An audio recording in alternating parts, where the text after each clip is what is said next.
Enzo Recto, kalaban ang katiwalian at kasinungalingan, kakampi sa katotohanan at kabutihan. Rep Jinky, ito na po yung this is where the rubber meets the road, sabi nga nila. Anong pakiramdam ninyo sa nangyayari sa Senado? Are you now entertaining the thought na maaaring maging rason ito upang ma-delay ang impeachment trial?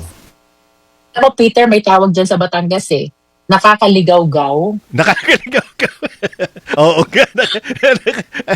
Sa Which amin, means, ano po yun? Ano po? Which means na habang tedious ang preparation mo, di mo rin maiwasan mag-entertain ng mga apprehensions because you've seen what happened during the first impeachment. Yeah. And then with all the commotions, na nangyayari ngayon sa Senate, sadyang nakakaligaw-gaw, sabi ng taga Batangas.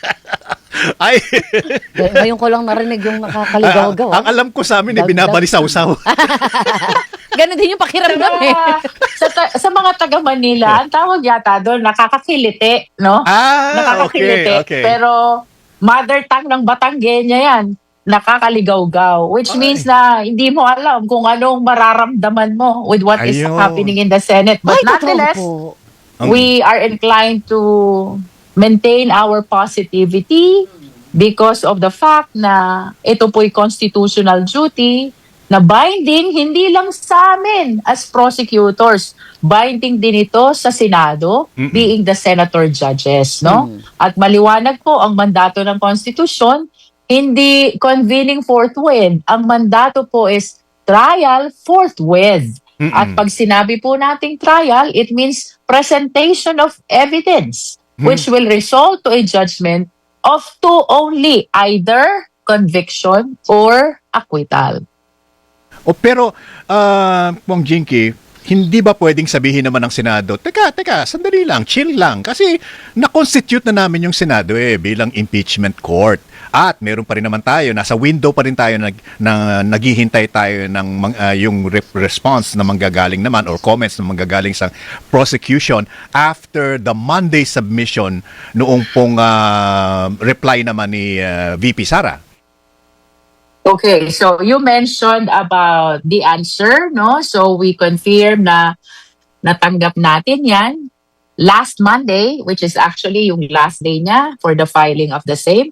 Okay. Now, with respect to the apprehensions that I mentioned earlier, sino ba namang hindi maliligaw-gawan? 2 araw nang walang session. And the reason kung bakit walang session is because purposely ayaw mag-attend ng majority block, At least, I am basing my statement from the news report, So, hindi maiwasan na baka mag-extend dito ng matagal pa at mag-spill over sa impeachment trial, So, sana naman tayo'y umaapela sa Senado na they fix their differences na and they settle now as Senate and ultimately as impeachment court sapagkat marami po tayong mandatong kinakaharap sa taong bayan, And then, Peter, with regards to the answer na aming natanggap kanina, nung Monday, of course, the 11 prosecutors are finalizing their decision now whether magfa-file ba ng reply or hindi. Bakit po finalizing decision pa? why is there an option to reply or not to reply, Kong Jinky?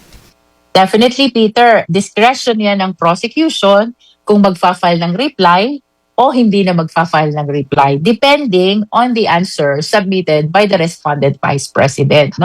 Ang observation natin, at ito naman ay nabanggit na din ng ilang prosecutors during interviews, ay rehash ang mga allegations sa answer ng Vice President. These are similar to the issues raised in the petitions now pending before the Supreme Court, Constitutional issues, procedural issues, like violation of one-year bar rule, invalid referral, ano pa sabi nila? We conducted mini trial, And we predetermined the impeachment case even before the proceeding in the Justice Committee. So, in other words, walang direct response to sa allegation of offenses, which to our interpretation is they did not dispute the specific factual allegation, no?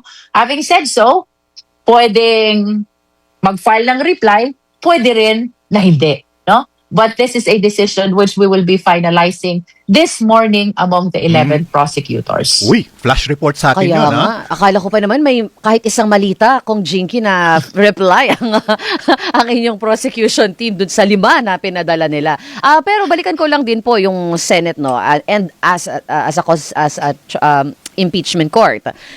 Maapektuhan po ba sila nito kung hiwalay naman po ang pagiging impeachment court nila dun sa hindi nila pag-attend ng mga session? Session lang naman po ang binoboycott nila. Maaari naman po sila talagang mag-constitute pa rin as an impeachment court, di po ba? Well, if we will assume na a-attend sila sa impeachment trial at doon lang sila magbo-boycott sa kanilang session as Senate, perhaps it is safe to assume na hindi maaapektuhan ang impeachment trial. But the thing is, let us remember we're dealing with the same personalities here. The senators in the legislative session are the same senator judges in the impeachment trial, no? So I think that whatever issues they have among themselves are very much intertwined na kung ayaw mong mag-attend sa legislative session, I don't see any difference in as far as their reason is concerned pagdating doon sa impeachment trial. And that is why we're really hoping na sana maayos na anuman ang differences among the senators so we can start moving on as a Senate and as an impeachment court.